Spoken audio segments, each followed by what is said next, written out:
it will save you dozens of minutes, if not hours, throughout your life of having to reference files. So name things. You're right. But nope, that's it. I'm so bad at that. I could show you my voice memos right now. It's hundreds of voice memos, and I have no idea what they are. You're listening to the CD Baby DIY Musician Podcast.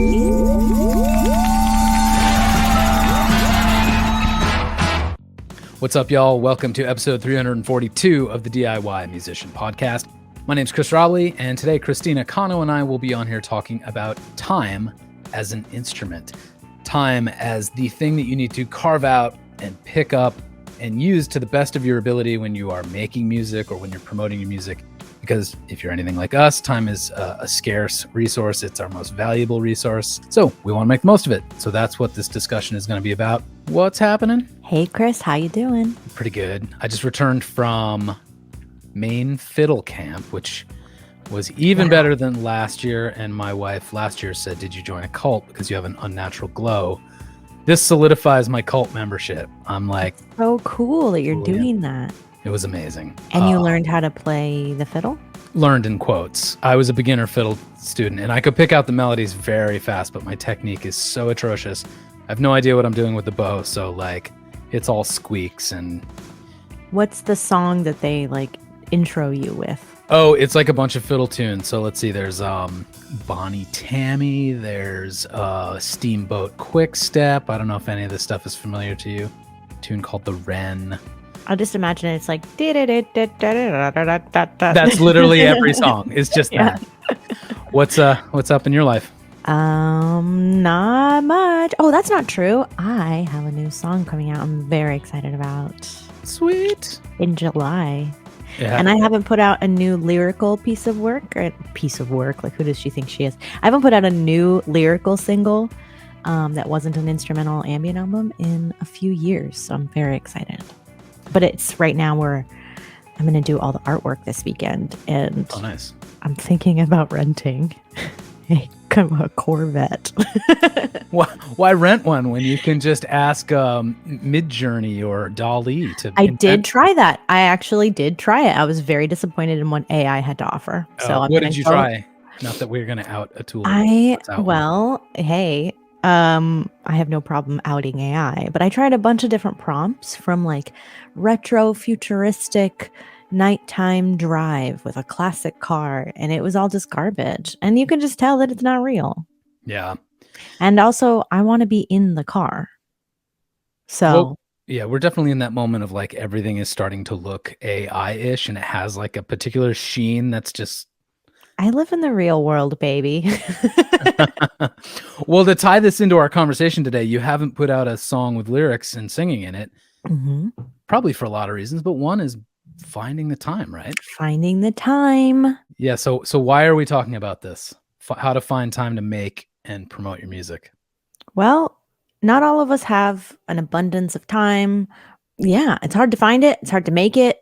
So we just wanted to come up with some tips. Yeah, well, so I think we've got a few sections we've broken this down into. The first few are more kind of high level, and then we'll get into actually like ways of finding and carving out and making better use of the time. But sometimes we feel frustrated about the usage of time or the lack of time because we're not making the best use of it. And generally, I feel like for me, that comes from having too big a goal or having my eyes on something that's ambitious without breaking it into its component parts. Make a music video sounds like one thing to do, but it's actually probably 200 things to do. Totally. And when you write that list down, you're like, wow, there's so many moving parts to this. I thought it would just be as easy as taking a camera out into the field. And it's like, no, actually we have to now I have to find someone to hold lights. It's just like, it's a lot. Yeah. You need an idea. You need people to help you execute it. You need gear, you need time, you need all that stuff. Treating projects like the massive things they are instead of their component parts leads me to be really disappointed in my progress, which means I like burn out before I even begin. Clearly not all the time. I get plenty of things done, but when I abandon things, it's usually because I'm looking at it as a large, ambitious project instead of the component parts. It's really demotivating to work that way. So basically what we want to talk about is how to prioritize all the various objectives and sort of get the most important thing done first, for one. As you approach that, adding in stretch goals, or, getting more ambitious once kind of the cookie is baked, or whatever you'd say.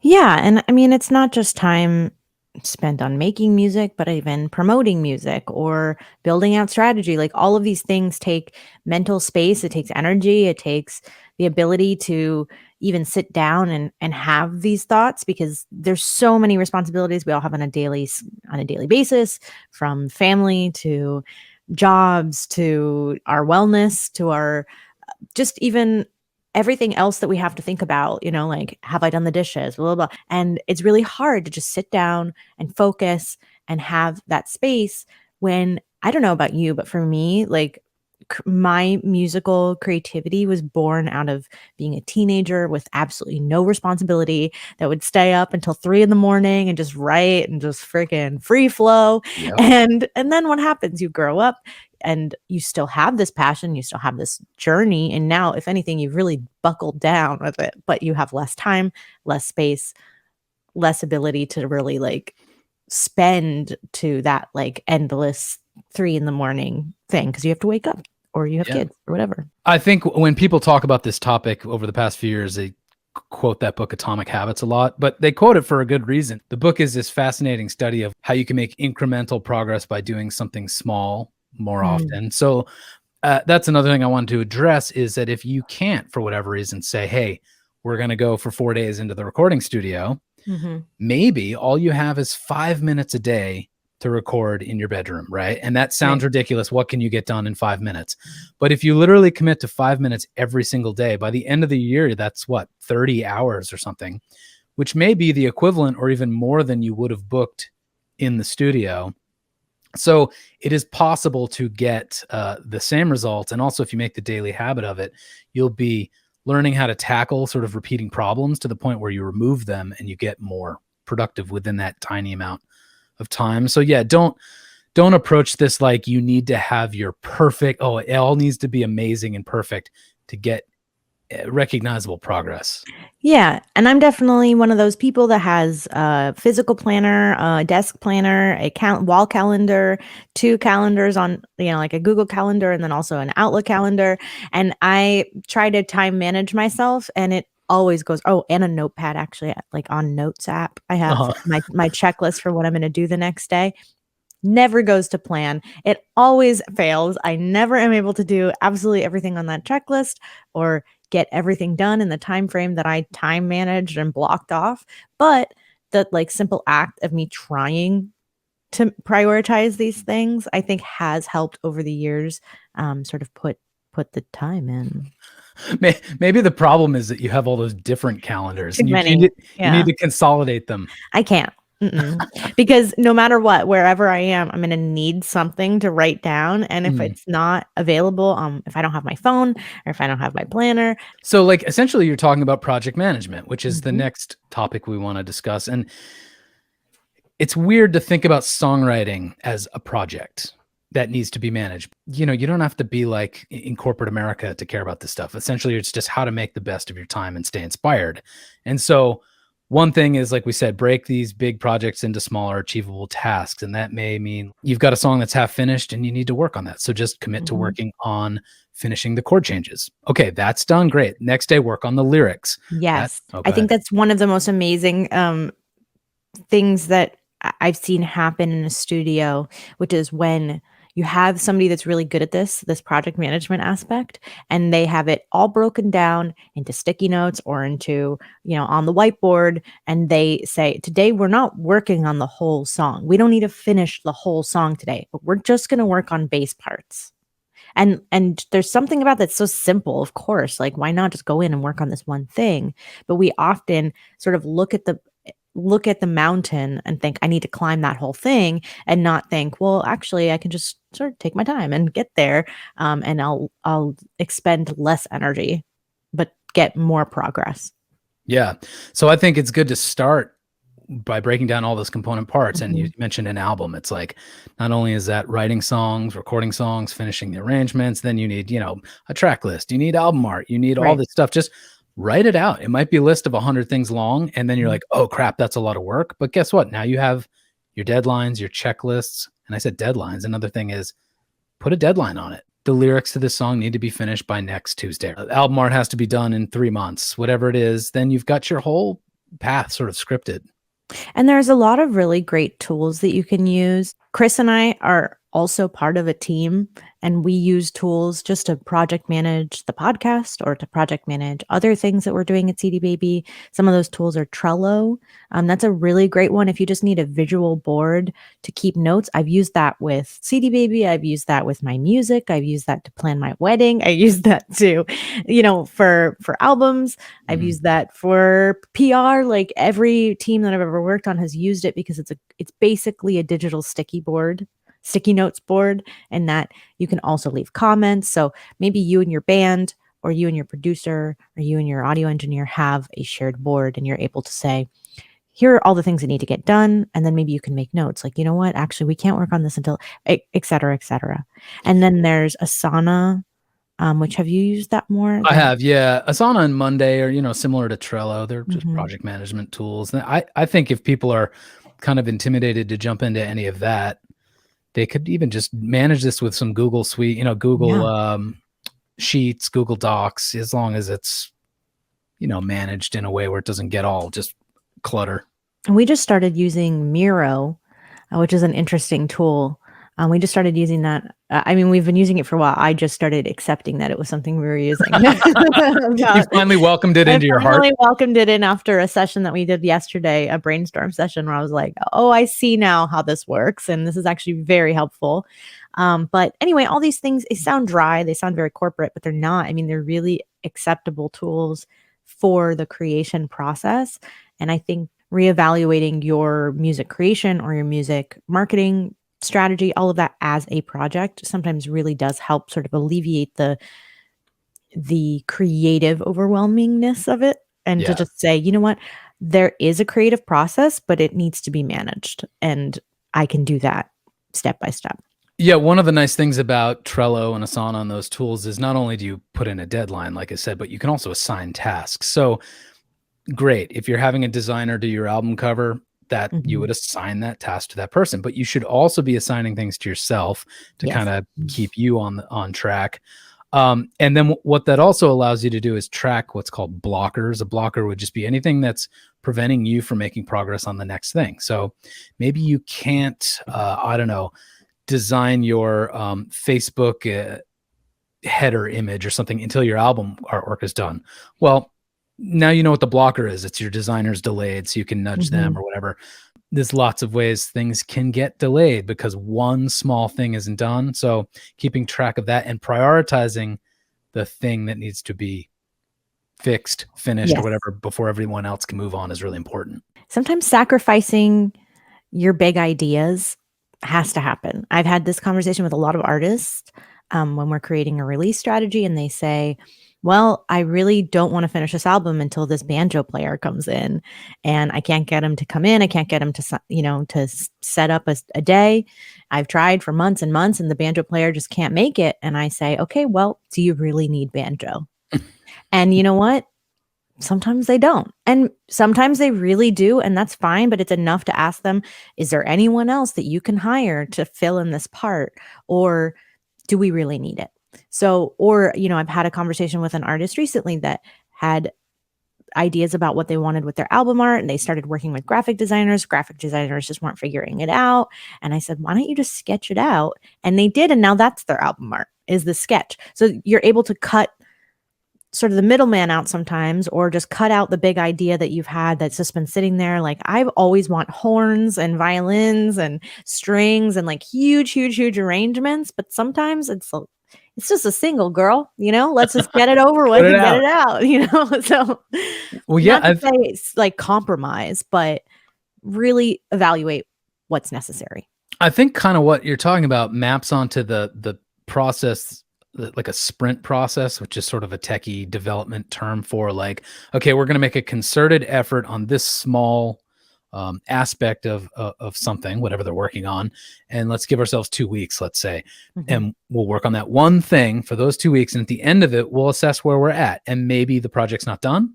Maybe it is finished. We wrapped it up and we can move on. Or maybe we learned something we didn't quite know yet. And now we can sort of iterate there. And what you're saying about, well, we didn't finish the album art. We just got the sketch, but oh, look at the sketch. It works. We're done. Yeah. So just kind of, that feels like a sprint to me in a way. Yeah. And it can be a challenge to accept that maybe the path is not what you thought it was going to be, or that we have to deviate, or that we have to improvise. But that's half the fun. And I also believe that the more we take those risks, the more we're willing to take those risks in the future. So the more that we take the risk of, you know what, frick, I really wanted that banjo, but I didn't get it. So instead, I'm just going to play mandolin on this and whatever. And then you hear it and you're like, you know, that really worked out.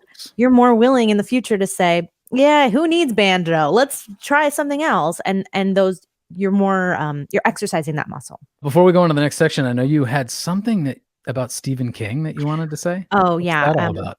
I don't know if that's like controversial these days.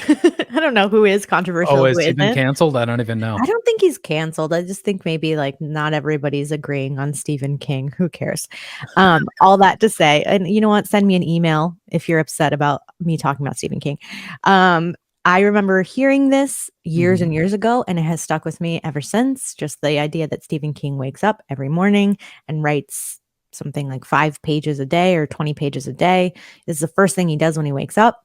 And it's a very important step in his daily process. And I find that to be so inspiring. I know that that's a very basic thought. Spend every day, wake up, have a routine that doesn't matter what time of the day, if it's in the morning, the afternoon, the evening, whatever, but that you say, you know what, I am going to sit down and I'm going to at least practice the act of writing a song. Even if this isn't usable, I'm at least going to sit down at the piano or at the guitar and just play something for 20 minutes. Yeah, I really love that. That's not project management based, but it is. Yeah.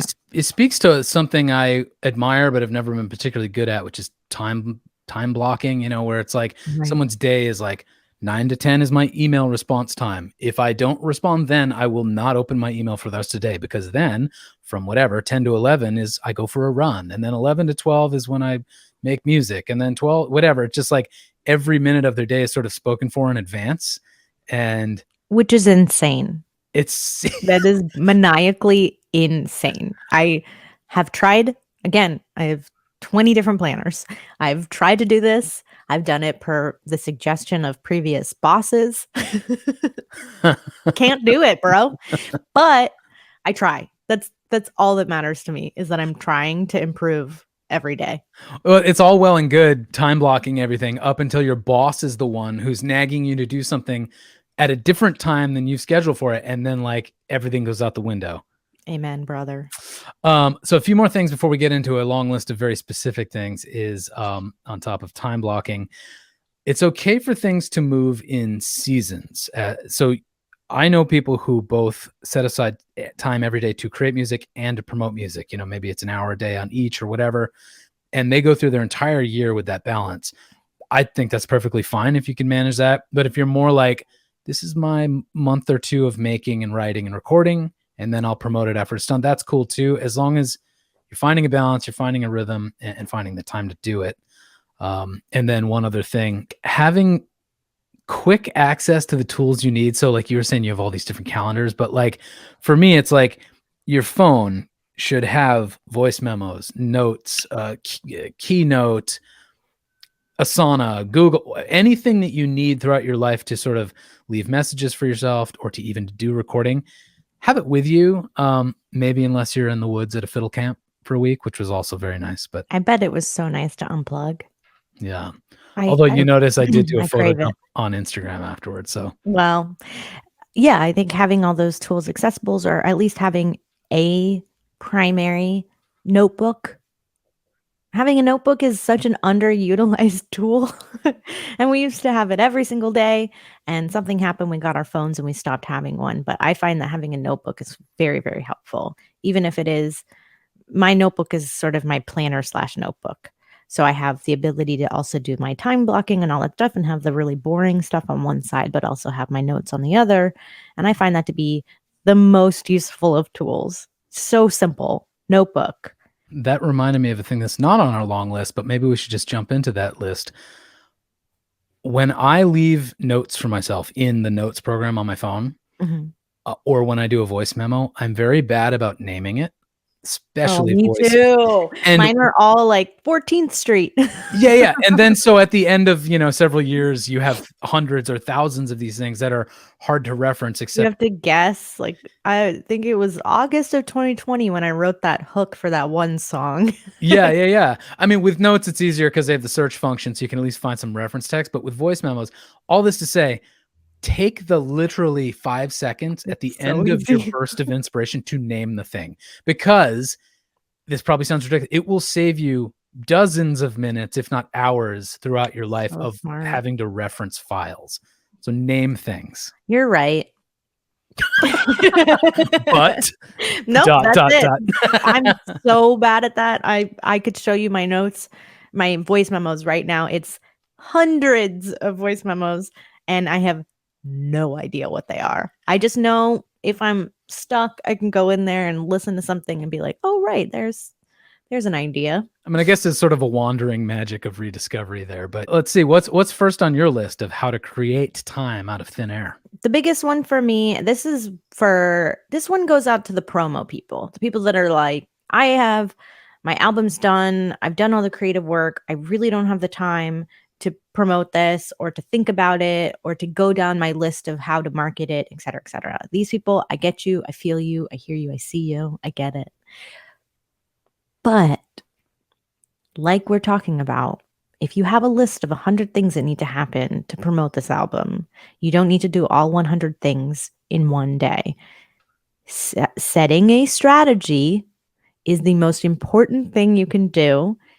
And you need to have time in advance of the release in order to have a good strategy. Chris and I talk about this all the time. Always have at least 1 month. 1 month is what you need. That's 30 days.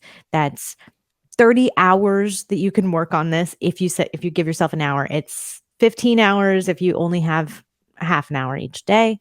Set a timer. If you're an early bird person and you already magically wake up at 7 a.m.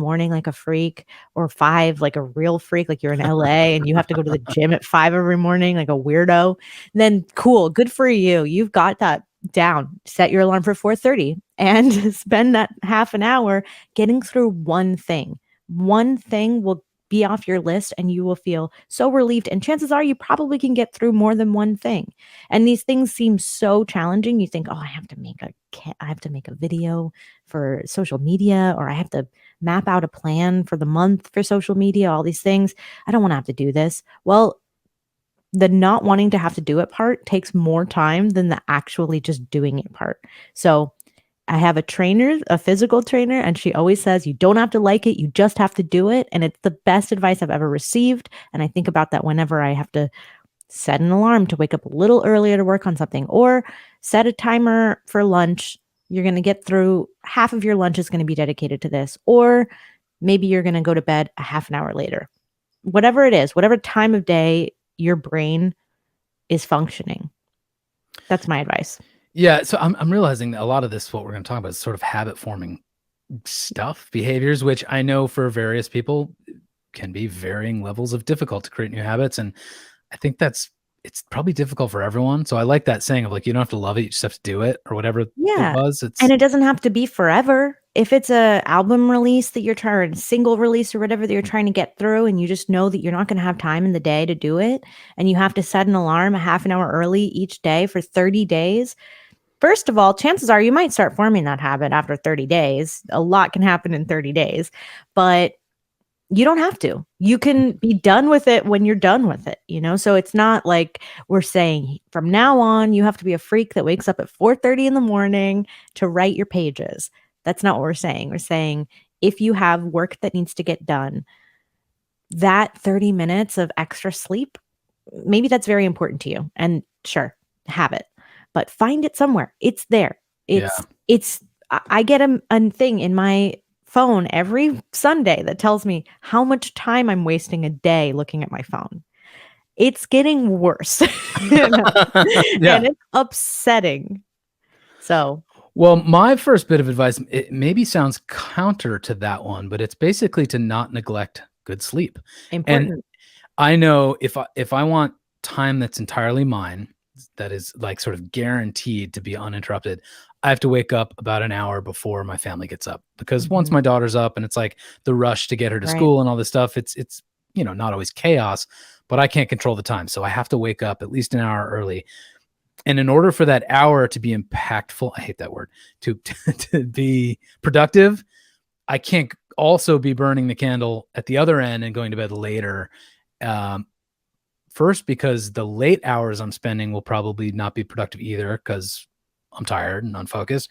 But then I'm going to be all the more just sort of mind numb Mhm. when I wake up. So yeah, But maybe it's not something that you need to get done that uses a lot of brain power. So if you have that list and you know these are just bite-sized chunks of things that I need to get done, I find that I actually am my most productive in the morning before I've had my coffee, before I've talked to anyone else. If I just sit down and answer those emails, I can knock them all out instead of spending the rest of the day dreading my inbox, right? That happens every day. I remember in middle school, I was really behind on an art project and I almost failed art. Who fails art? Especially me. It was a point of pride. I was very upset that I was failing art.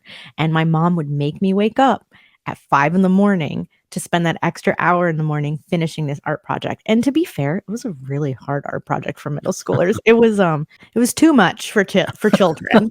But I had to wake up every morning at 6 a.m. when I normally woke up at 7 to get this thing done. And I was so mad, but I would just put on NSYNC and I would just do it. And I oh was yeah, so bleary eyed and so tired. And I think about that all the time now. I think about what that taught me, which is there are hours in the day. You just have to wake up and do Mhm. them. Or if you need that sleep, which we all do, and I definitely am all about wellness, find it somewhere else. It exists. Just put your phone down. Yeah. Well, the next thing on my list is a little bit similar to naming your files as soon as you've recorded them, but it's to take good care of your gear, like your gear maintenance. And so an Mhm. example of this might be like, it's the end of your show and you feel some pressure to get the hell off stage as quick as possible. So instead of putting your pedals and you're wrapping your guitar cables or whatever properly, you just throw it all in a box. And then you think you're going to deal with it later, but you never do. And Mm-mm. so now it's time for practice or to record or your next show. And your gear takes you 3 times as long to actually set up because you have to unwind the kit. So spend the time when it's time to put away the stuff, even if, like, let's say it's that 5 minutes a day that you have to record. Spend the last 30 seconds or minute, get 4 minutes of recording and a minute of putting your stuff away properly. Brilliant. Brilliant. What's next? Don't party too hard. Don't borrow from your future. That's one a little anecdote I've also heard. Really appreciate that one. That's mostly about money, but I like to think about it with energy as well. Um, it doesn't mean don't have fun. Go have fun. Live your life. Do all the things. But just remember that tomorrow you have work to do, right? Mhm.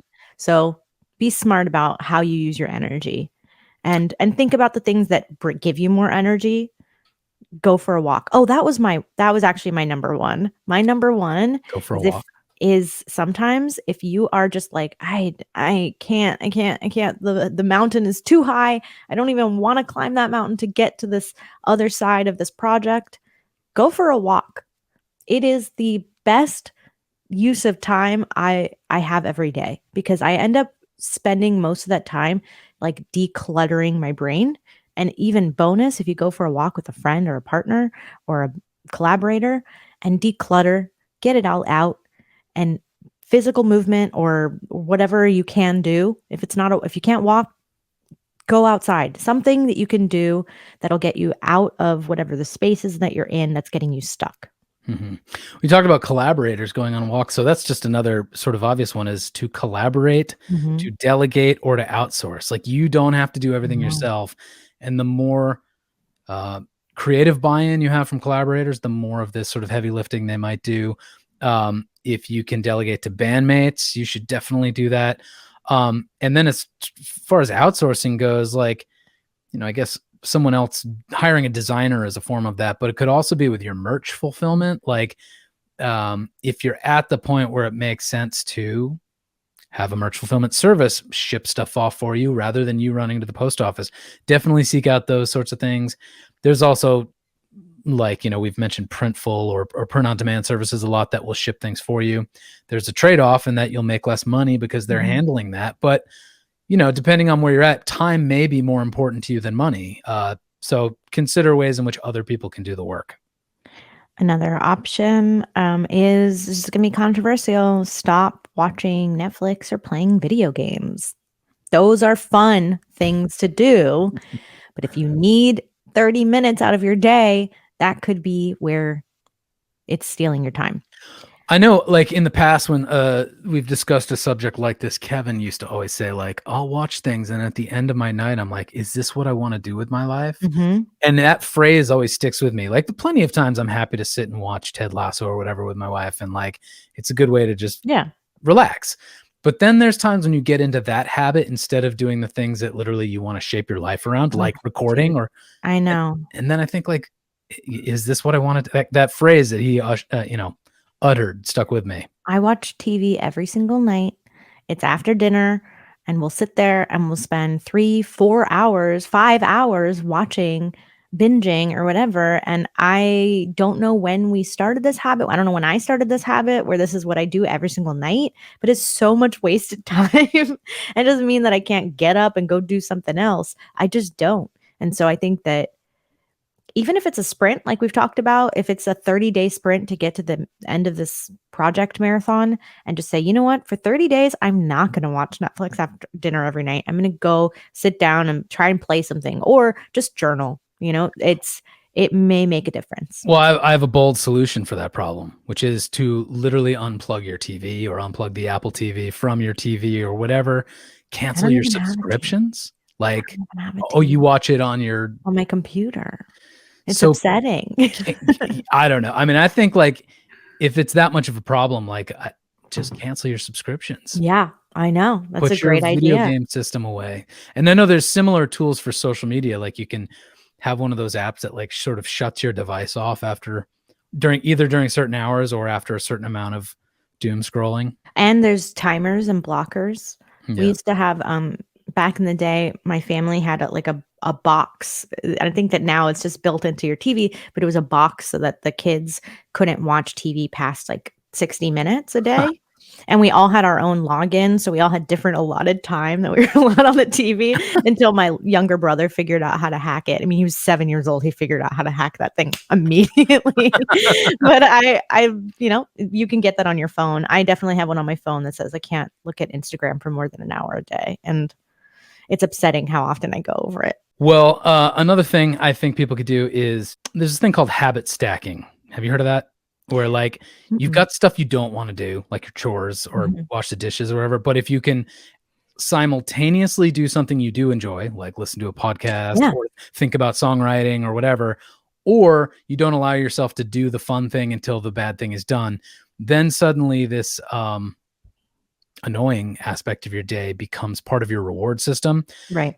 You could batch your food prep for the week, instead of cooking every night or whatever, cook all on Sunday, put it in the freezer, right? And now use your lunch and cooking time to record or to do your booking emails or whatever. Instead of going on a lunch break, like at work, stay in the office and do your booking email. There's also the idea that every day is sort of dedicated to a different thing. So maybe you only do laundries on Tuesdays, so you don't have to think about it for the rest of the week and see it pile up and think I'm so lazy, I haven't done the laundry. Well, it's Tuesday. It's not Tuesday yet, so you're fine.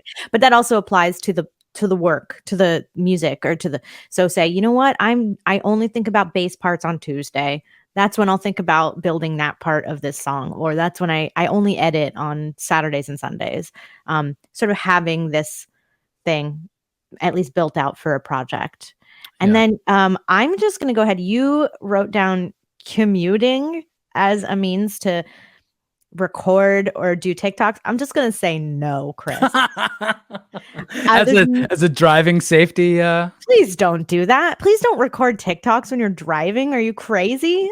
Yes, I'm crazy. Those TikToks perform super well. Well, you don't have to look at the camera, I guess. But when I see people that have like a video on their TikTok or Instagram of them talking while they're driving, and maybe they're looking at the road, but I'm still thinking I would be so pissed if I saw you driving next to me. Are you insane? What about when you're stuck in traffic then? Can you do it while you're in traffic? No, put your phone away. You're not supposed to right. be using your phone in your car. What about our friend Rick Barker, who I'm pretty sure records episodes of his podcast while driving? Listen, I love you, Rick, but that's very dangerous and very obnoxious to other drivers. All right. Okay. You're not convincing me, but I'm glad you've entered. Are you kidding? It's a safety hazard. It's safety. Okay. How about this? What if you ride the subway?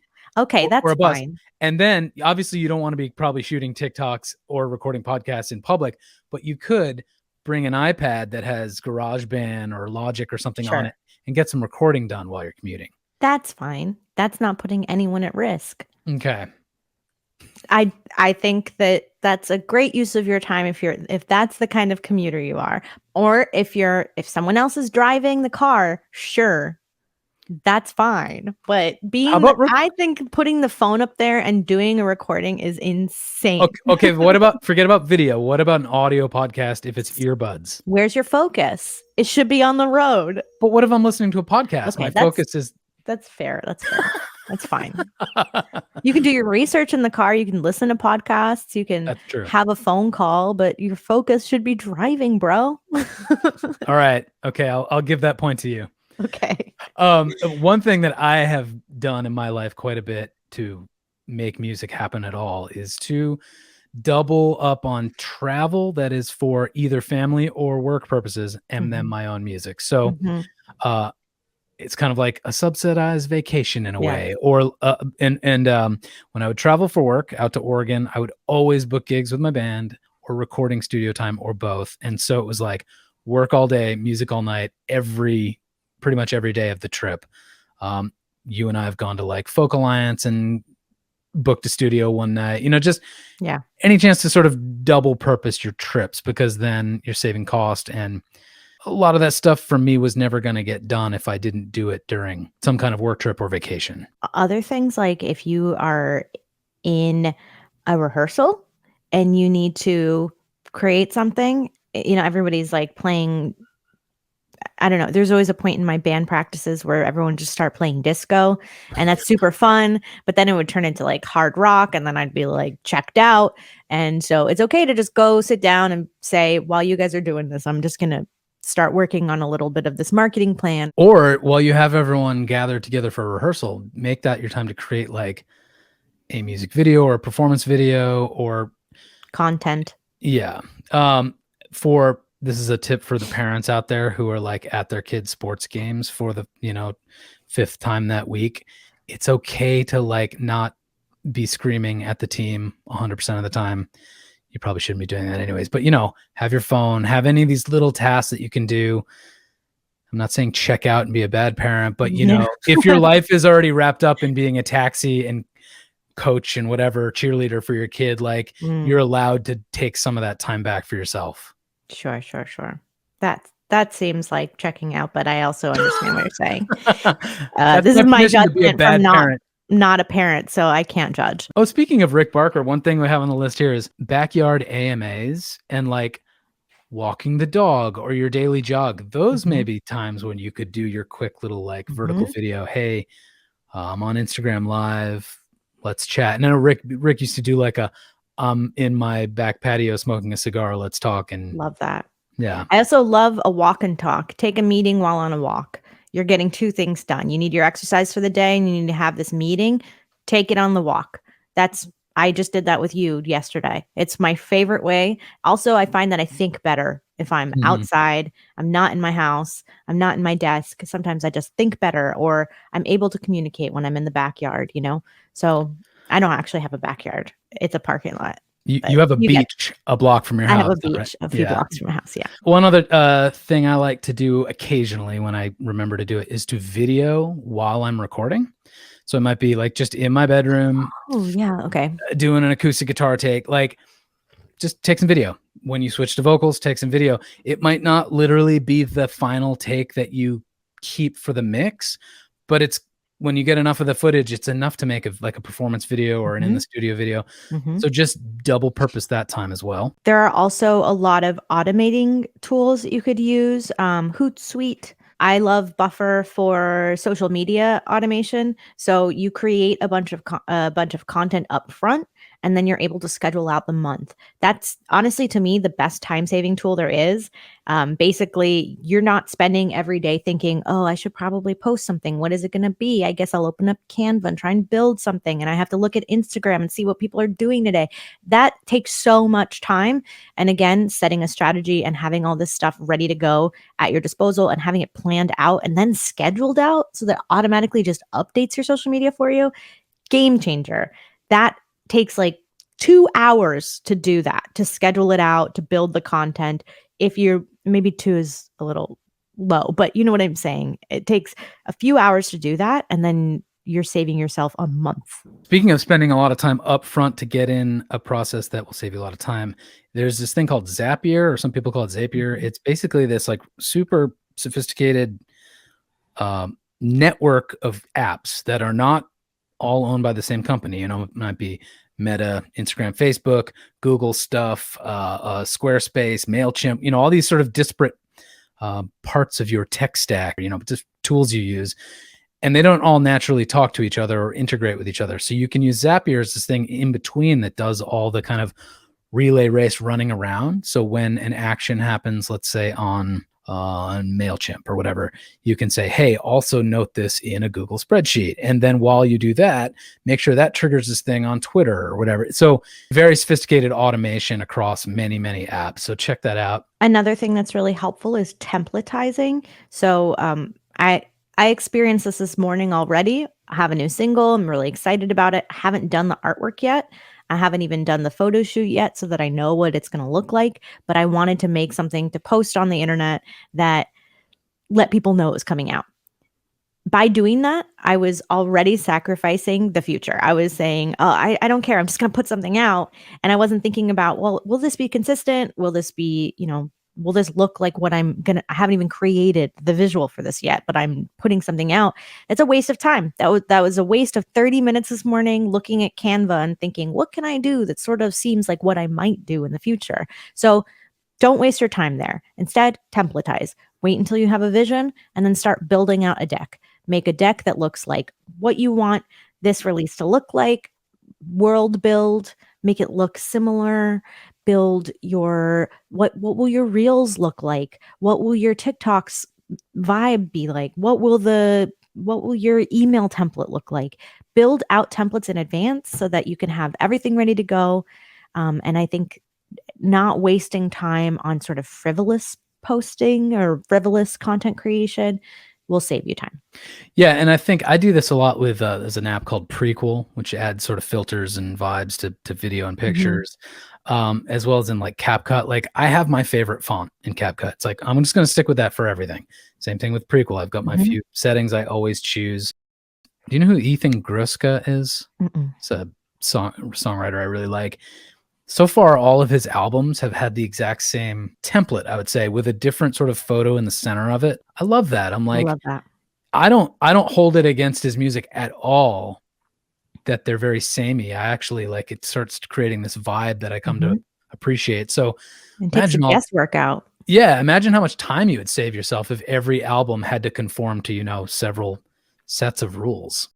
Another idea is this one I learned from my partner, who's also an audio engineer, and we would go into mixes and there was so much work to be done and you can get really lost in one song, spending 5 hours trying to figure out what's wrong with the kick. He would set a timer for 20 minutes. You know, you have 12 songs to get through in a day. It's really challenging if you're going to get sucked in to each song for 4 hours each. So set a timer for 20 minutes and see what editing you can get done in that 20 minutes and then move on. Shout out to Justin for that. But I think that that's so brilliant because you can get so lost and you can then learn how much you can get done if you focus for 20 minutes. 20 minutes is a perfect amount of time to say, I'm just going to work on the vocals. We need to work out these vocals. We need to do some editing. We need to do some flushing out, or I need to lay down a harmony, whatever. You can get a lot done in 20 minutes. Once that timer goes off, you get to decide, should I set another timer for 20 minutes or should I move on?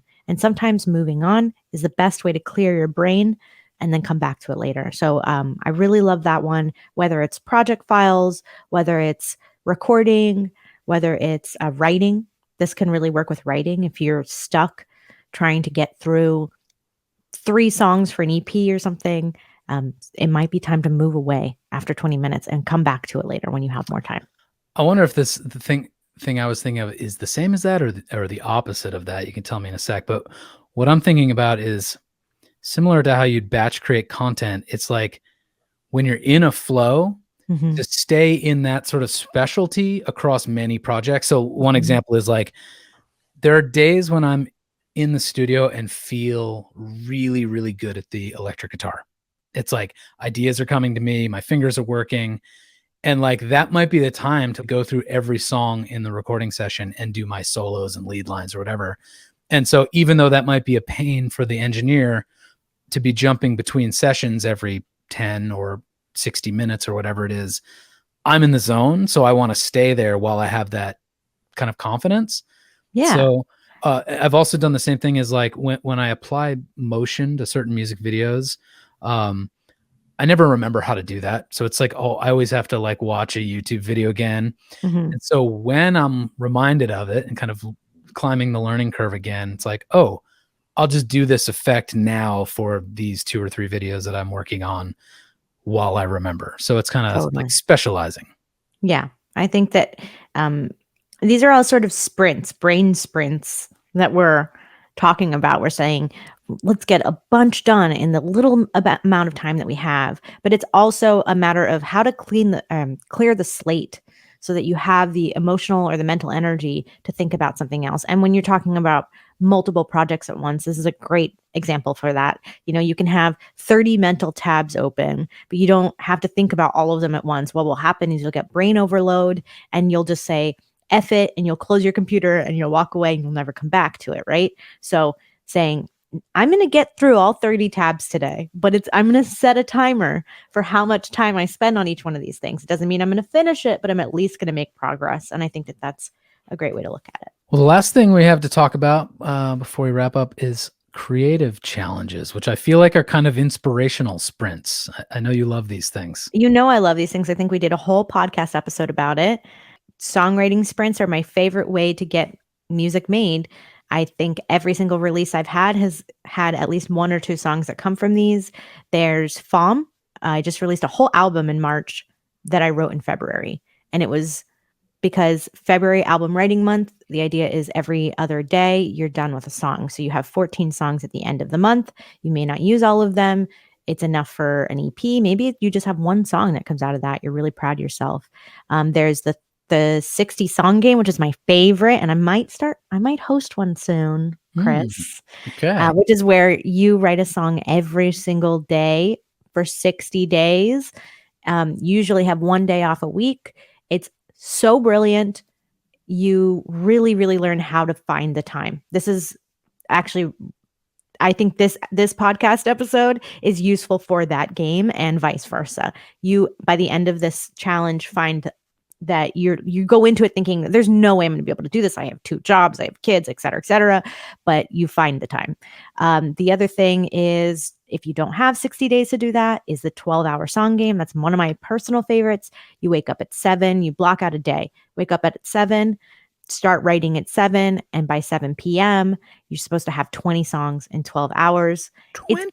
It sounds crazy. And you know what? To be honest, most people don't get to 20. I think the most I've gotten to is 14, but you learn to just power through ideas and not judge them. You just have to, you have a stupid ditty. You're going to sing that stupid ditty. You're going to record it, and then you're going to move on. And you find that you have less judgment and also sort of stronger choices because you just have to make a choice and keep moving through it. And usually there's one piece of gold in there that you're like, yeah, this is my next single, and super, super powerful. All of that sort of sounds like the Nashville co-writing process where like, it's like, hey, we got these 3 writers. We're all scheduled to meet at the, whatever, someplace at 2 p.m. and we're going to write till 5. And it's just whatever happens, you throw ideas out there. And I've heard like, there's a songwriter, Laurie McKenna, I really like, who's from Boston. And she's got, mega hits in Nashville, country hits, and she'll fly down there for whatever, 2 days, 3 days, and like pack in writing, like 3-4 writing sessions a day, I think, with all these different people. And it's like, go, go, go, go, go. And at the end of that weekend, maybe she's written one good song, or maybe she's written 10. I don't know. I think the only way we're going to get everybody on board with my bananas songwriting challenges is if you do one with me. And I've been trying to get you to do one with me for years now, and it's going to happen. It's happening. Okay. So you get to choose.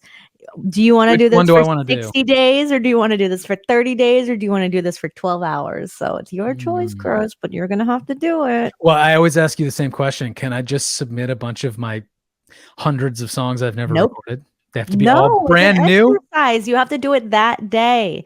You can't use old material. And the reason why is because you're creating a pattern in yourself that says, I can just look to the past instead of moving to the future. And sometimes you just need to get all this crap that's in your brain out. Mm-hmm. And not censoring too soon. Yeah, exactly. Yeah. I mean, and I found the dumbest songs I wrote, the ones that at the end of the day, my friends and I would come together, we show each other what we did that day. And the one where I thought, oh, guys, this one was really out of left field, were the best. Those are the ones that took the biggest risks, and I'm super proud of them. So, in fact, I got one on a TV show that I thought was bananas when I wrote it. And then it's on a TV show. Like, come on. That's awesome. And for anyone who's like, wait, I thought you said you hadn't released anything in a while. That one you did in February was an ambient album. Yes, that was an instrumental album. So it was a little easier to do a song every other day because it was all instrumental. But that being said, the song I'm having coming out in a month was also from FAWM in 2021. So that's the other thing. You can mine from the past. If you have work that you haven't released, you do have it sitting on your hard drive, that's a big time saver. Release it a few years later. It's fine. Yeah, or kind of cannibalize it. Maybe maybe the verse was great and everything else sucked. Well, there's your verse for your next song.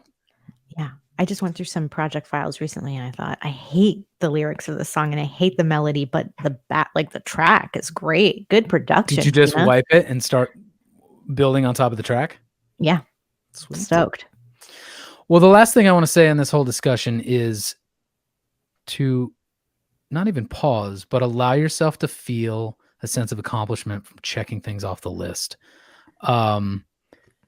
Just recognizing the progress you're making, even if the project isn't done. Like, I think everyone knows that feeling of like, you've got a to-do list and look, half of it's done. Well, now you have the motivation to get the rest of it done because you know how good it feels to check things off the list. And one step is better than no steps.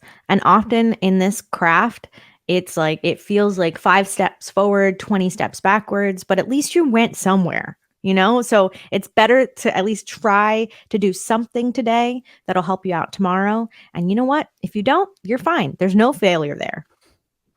Unless you have failure. In which case, keep going. Keep going. Oh, you know what? I'll last thing I'll say is I saw this really endearing Ed Sheeran Instagram video the other day. Howard Stern have you seen this video? Mm-mm. Howard Stern says, you must have always been able to sing, right? And Ed Sheeran says, no, like, listen to this song I made when I was 14, and they pull it up on YouTube, and like, he's way out of key and his vocals sound bad. And it's a very childish song. And he said, 4 years later, I wrote a massively hit song and found success. And Howard Stern was saying, like, well, why did that happen? Was it sort of success that taught you that confidence? And Ed Sheeran said, no, you don't learn anything from success. It's completely empty. There's nothing there. All there was all the failures like that. So, so it's okay to fail. Yeah, absolutely. And again, all of these things that we're talking about are to save time, et cetera, et cetera. It's also to save sanity. It's to save energy and to save emotional capacity for not just yourself, but all the people around you who maybe don't want to deal with you when you're so stressed because you're so overwhelmed because you have so much stuff to do. You just take one thing, be done with it for the day, and be proud of yourself that you did it. Hey, you know what we did today? We recorded a podcast. Oh yeah, we did. And since it's all about saving time, we don't have any segments today, but next time we will have either Rue or Erica back on here for more stuff. Auf Wiedersehen. So see you then. Ciao. Adios. See you then.